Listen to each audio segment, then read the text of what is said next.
Halo smart people, selamat pagi. Apa kabar teman-teman semua? Saya berharap tentunya teman-teman selalu diberkati, disertai, bahkan dilimpahi oleh Tuhan. Apapun itu dalam setiap aspek pekerjaan dan kegiatan teman-teman pada hari ini, bahkan sampai seterusnya.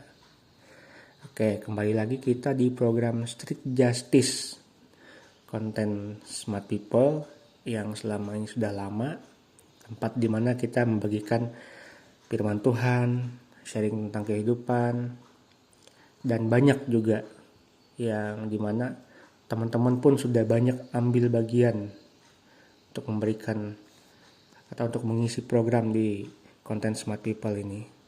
Oke, pada pagi hari ini saya mendapat kesempatan untuk mengisi program dari Street Justice. Jadi sharing yang saya mau bagikan pada pagi hari ini adalah jangan takut untuk berbeda. Jadi sharing saya pada pagi hari ini pernah saya bawakan di salah satu program konten Smart People, tapi saya tidak membawakannya secara panjang gitu. Hanya saya jadikan sebagai cover di awal. Tapi entah kenapa pada pagi hari ini saya ingin membawakan salah satu materi sharing yang pernah saya bawakan ini untuk saya sampaikan lebih luas lagi ke teman-teman smart people dimanapun berada. Oke, yang ingin saya bawakan adalah tentang jangan takut untuk berbeda. Jangan takut untuk berbeda itu karena kita sebagai anak-anak Tuhan yang sudah mengenal Tuhan Yesus tentunya, yang mungkin sudah mengambil keputusan untuk mengikuti Tuhan Yesus, otomatis kita itu hidup tentunya tidak sama dengan apa yang dunia tawarkan. Kenapa saya katakan tidak sama? Karena hukum Tuhan, ketentuan-ketentuan yang Tuhan tetapkan, itu jelas berbeda dengan apa yang dunia sampaikan atau dunia tawarkan. Ketika dunia, contoh katakanlah seperti ini, ketika dunia menawarkan kesenangan, kebaikan, persi dunia, tetapi Tuhan itu berbalik, sebaliknya, Tuhan juga menawarkan kebaikan, Tuhan juga menawarkan kesenangan, Tuhan juga menawarkan kenikmatan atau kekayaan, tetapi di dalam Tuhan itu ada jalan yang harus kamu lalui. Ada step by step untuk mencapai hal tersebut. Tentunya tidak gampang. Kalau dunia memberikan segala sesuatu dengan instan, dengan gampang, tapi Tuhan itu memberikannya dengan proses. Makanya saya katakan kenapa kita harus berbeda. Tidak serupa dengan dunia. Karena di firman Tuhan, Roma 12 ayat 2 mengatakan, janganlah kamu menjadi serupa dengan dunia ini, tetapi berubahlah oleh pembaruan budimu, sehingga kamu dapat membedakan manakah kehendak Allah, apa yang baik, yang berkenan kepada Allah, dan yang sempurna. Sudah jelas dikatakan di sini bahwa ketika kita memilih mengikuti Tuhan, kita tuh diharuskan untuk berubah. Artinya ada usaha yang harus kita lakukan untuk berubah.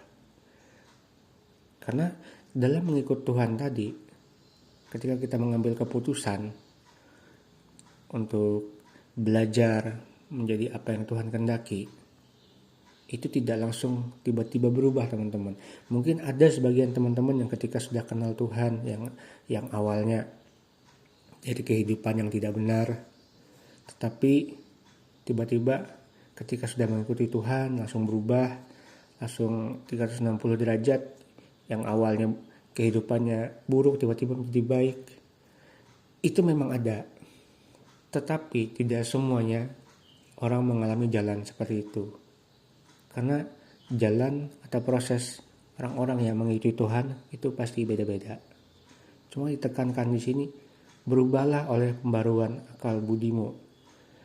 Artinya kita ketika sudah mengambil komitmen untuk mengikuti Tuhan tadi, kita harus berjuang lagi belajar untuk memperbaharui pembaharuan budi kita, pembaharuan dari pemikiran kita, pembaharuan dari keinginan kita, pembaharuan dari segala apapun yang menurut kita itu baik menurut dunia, tetapi itu tidak baik menurut Tuhan. Itu harus kita ubah supaya apa? Kita bisa membedakan manakah kehendak Allah yang baik dan apa yang berkenan pada Tuhan dan yang sempurna. Saya tekankan lagi, harus ada usaha agar kita berubah, agar kita memahami apa yang menjadi tujuannya Tuhan, apa yang berkenan menurut Tuhan. Dan itu harus ditekankan, berubahlah oleh pembaruan akal budimu. Nah, saya katakan lagi, kenapa jangan takut untuk berbeda dengan dunia ini? Yang pastinya adalah karena tujuan utama kita hidup yaitu adalah melakukan apa yang Allah kehendaki. Kita harus mengejar yang namanya mendapat perkenanan dari Tuhan. Itu salah satunya yang saya alami belakangan ini. Dimana di tahun 2025 ini dan berjalannya waktu dari bulan pertama entah sampai bulan terakhir nanti, saya pun diperhadapkan dengan namanya harus berjuang untuk tidak serupa dengan apa yang dunia tawarkan. Kalau dipikirkan, di dalam pikiran saya berkecamuk, apalagi kadang-kadang kita melihat apa yang ditawarkan dunia itu sangat menggiurkan. Tapi di sini kita kembali lagi diberikan pilihan, kalau boleh saya katakan, contohnya kayak di permainan itu pasti ada yang namanya game analisa. Kalau boleh kita tuh sebelum memasuki fase ke tahap game berikutnya, setelah kita menamatkan game ini, pasti kita ada yang namanya diberikan scanning untuk melihat mana yang baik, mana yang tidak baik, atau dalam artian jalan-jalannya harus seperti apa dalam game ini. Artinya kita scan dulu. Nah, di sini juga saya juga saksikan bahwa dalam kehidupan saya hari-hari, saya juga belajar yang saya katakan tadi untuk scanning. Apa ini baik tidak untuk saya? Ini baik tidak untuk masa depan saya? Apa ini sesuai dengan kehendak Tuhan atau tidak? Atau malah sebaliknya tidak berkenan di hadapan Tuhan? Atau jangan-jangan kamu lakukan ini berkenan menurut kamu, tapi buat Tuhan tidak? Karena itu tadi, salah satunya adalah jangan takut untuk berbeda ini, karena tujuan utama kita adalah hidup untuk melakukan apa yang Allah kehendaki, hidup untuk mendapat perkenanan dari Tuhan. Boleh saya jelaskan lagi bahwa hidup melakukan apa yang Allah kehendaki dan hidup untuk mendapatkan apa yang menjadi perkenanan Tuhan, itu semua tidak meluputkan teman-teman dari namanya melakukan dosa setiap harinya tentunya. Tapi yang saya boleh katakan, yang saya boleh angkat adalah ketika teman-teman dalam posisi apapun tidak baik, ketika teman-teman ini jatuh, kembali lagi respon hati, datang ke Tuhan untuk minta ampun, untuk mengakui bahwa teman-teman salah. Yang teman-teman harus lakukan adalah ketika sudah mengalami kesalahan tersebut, mau balik apa mau tetap di situ saja. Nah, pada kesempatan hari ini juga kita belajar bahwa jangan takut untuk berbeda itu. Pasti kita akan mendapat yang namanya bukan kecaman ya, saya katakan sekali lagi. Pasti kita akan mendapat sorotan dari dunia, sorotan dari luar. Kok kamu berbeda sih? Kok kamu tidak serupa dengan dunia sih? Contoh katakanlah dulu, ini sekali lagi saya ingatkan atau menjadi kesaksian bagi teman-teman. Ketika saya memutuskan untuk berhenti tidak merokok, untuk belajar tidak merokok, untuk belajar namanya hidup sehat, godaan, tantangan itu pasti ada. Salah satunya dari pergaulan sekitar yang kembali lagi menawarkan, kok kamu nggak merokok? Padahal merokok tuh enak loh. Tapi di situ kamu harus mempunyai keteguhan. Keteguhan yaitu yang dikatakan, janganlah takut berbeda dengan dunia ini. Bahwa kamu harus strict di jalan apa yang kamu putuskan. Kamu harus teguh di jalan yang kamu inginkan. Karena itu juga tadi, ketika kita mengambil keputusan mengikuti Tuhan, artinya kita harus belajar berjuang untuk melakukan kehendak Tuhan, melakukan kebenaran, melakukan kebaikan, melakukan kasih, berbagi, apapun itu, yang tentunya sesuai dengan perkenan Tuhan dan kehendak Tuhan tadi. Karena di Matius 7 ayat 21 berkata, bukan setiap orang yang berseru kepadaku Tuhan, Tuhan akan masuk ke dalam kerajaan surga, melainkan dia yang melakukan kehendak Bapakku yang di surga. Nah, di ayat Matius pasal 7 ayat 21 ada kata bukan setiap orang yang cuma berseru kepadaku. Artinya, saya katakan lagi, harus ada usaha. Kenapa saya tekankan harus ada usaha? Karena mengikut Tuhan itu tidak instan dan tidak gampang. Kalau seandainya dengan berseru kata-kata Tuhan, Tuhan saja, kita sudah masuk ke kerajaan surga, ya otomatis ya orang gampang melakukan dosa. Intinya ketika yang penting dia kenal dengan Tuhan aja dulu katanya. Terus dia berbuat dosa lagi, kemudian dia berseru, Tuhan, Tuhan selamatkan aku. Tiba-tiba langsung otomatis diselamatkan Tuhan ke surga. Ya nggak segampang itu teman-teman. Karena Tuhan juga berkata di firman Tuhan, ada ayatnya loh. Matius 7 ayat 21 dikatakan, bukan setiap orang yang berseru Tuhan, Tuhan akan masuk ke dalam kerajaan surga. Tetapi ditekankan, melainkan dia yang melakukan kehendak Bapakku yang di surga. Tuhan sudah katakan, kita yang mau belajar, kita yang mau berubah oleh pembaruan akal budi kita tadi, kita yang mau berjuang, kita yang mau berusaha untuk melakukan kehendak Tuhan, mendapatkan perkenanan Tuhan, itu adalah orang yang masuk surga.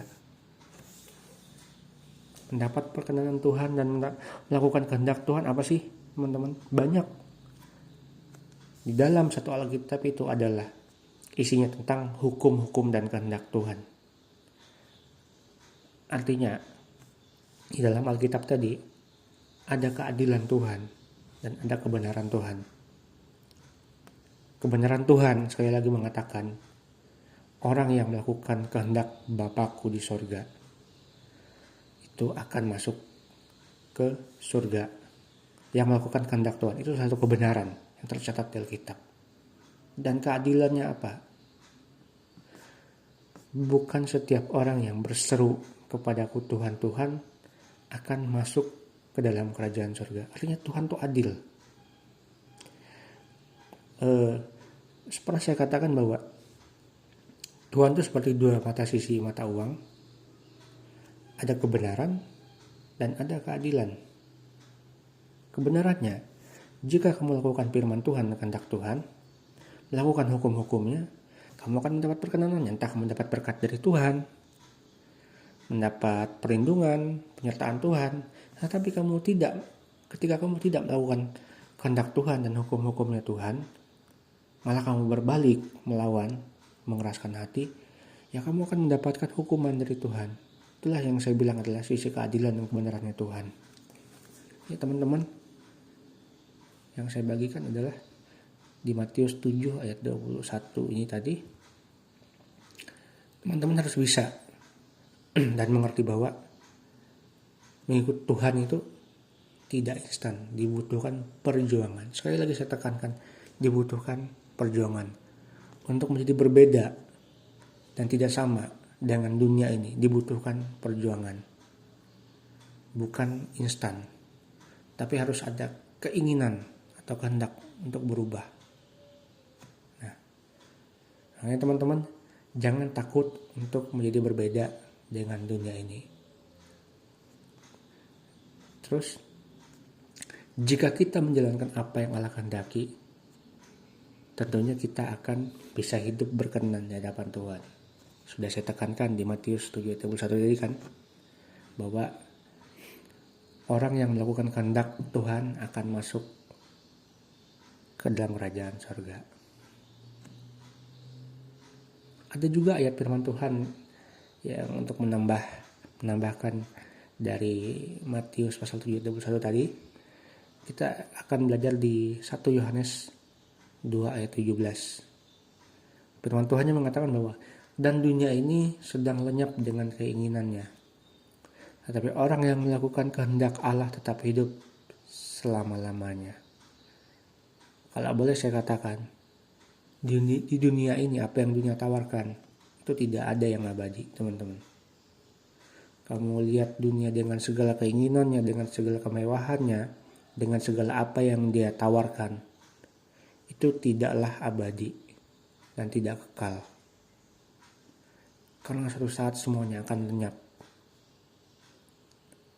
Tetapi ditekankan orang yang melakukan kehendak Tuhan akan tetap hidup selama-lamanya. Artinya ketika kita melakukan kehendak Allah tadi, Tuhan sudah menggaransi kehidupan kita. Tuhan sudah memberikan statement bahwa akan tetap hidup selama-lamanya. Jadi teman-teman harus belajar di dalam melakukan kehendak Tuhan untuk tidak serupa dengan dunia ini. Kita belajar yang namanya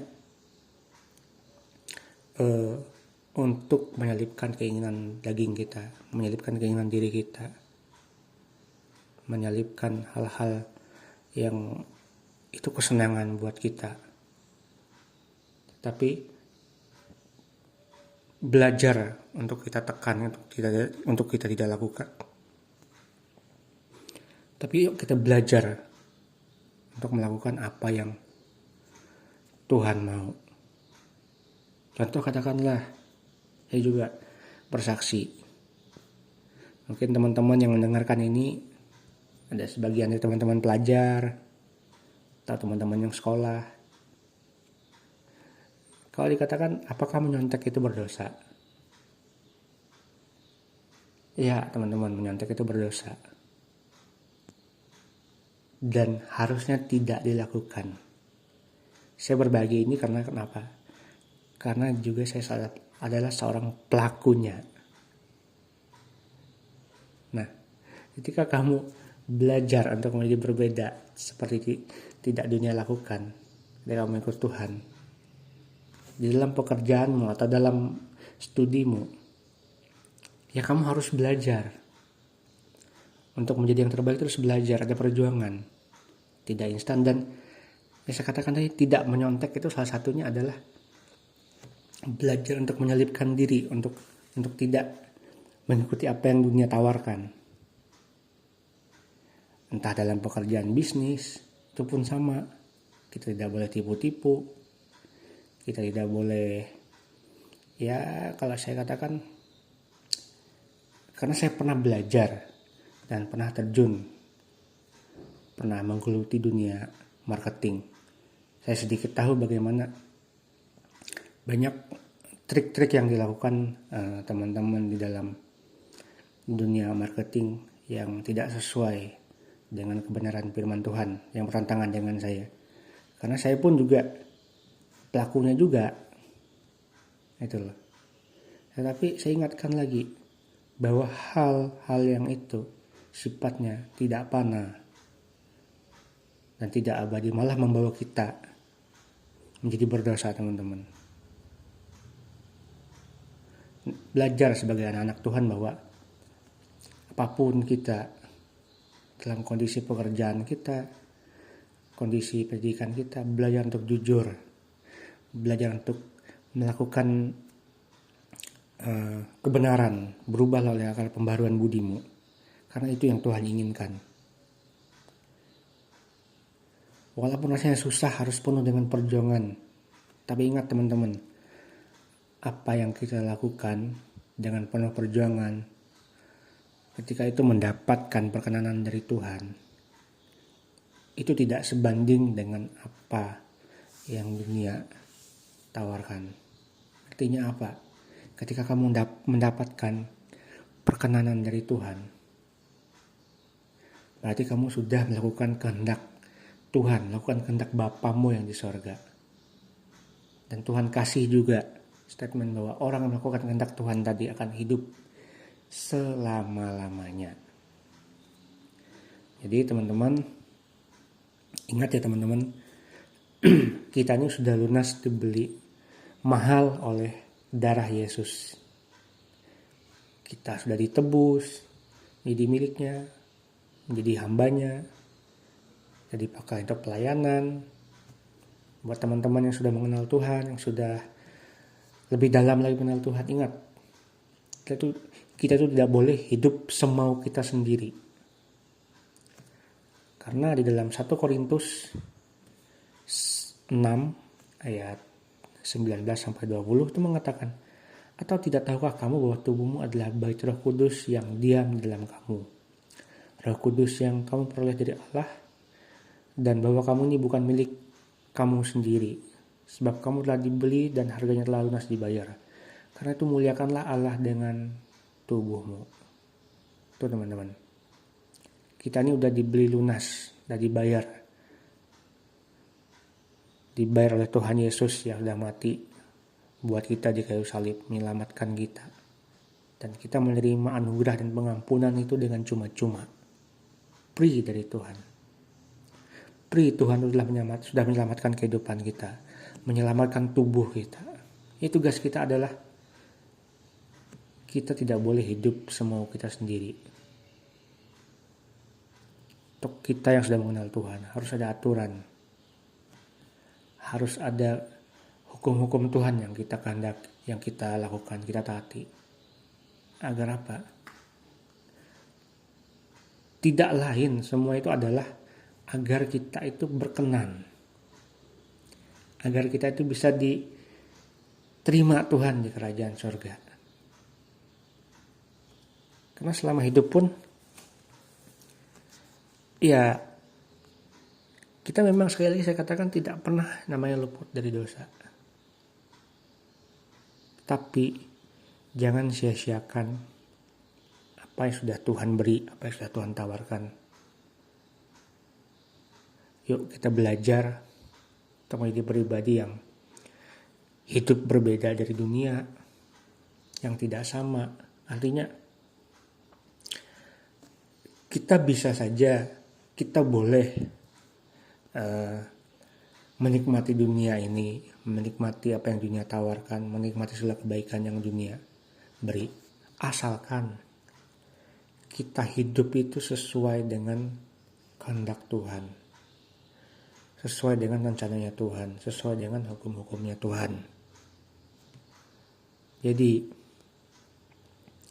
ketika kita semua sudah lakukan itu, tetap pertahankan apapun posisimu saat ini.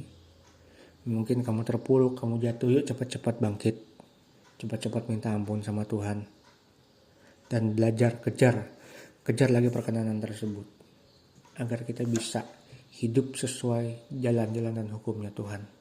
Jadi teman-teman, jangan takut untuk hidup berbeda dengan dunia. Karena Tuhan memberikan garansi kepada kita. Siapapun yang berubah oleh pembaruan akal budimu dan hidup menurut berkenan menurut Tuhan, hidup sesuai jalan-jalannya Tuhan, kita akan beroleh hidup yang kekal, mendapat perkenan Tuhan yang baik dan yang sempurna. Cuma itu yang bisa saya bagikan ke teman-teman. Terima kasih. Tuhan Yesus berkati. Shalom.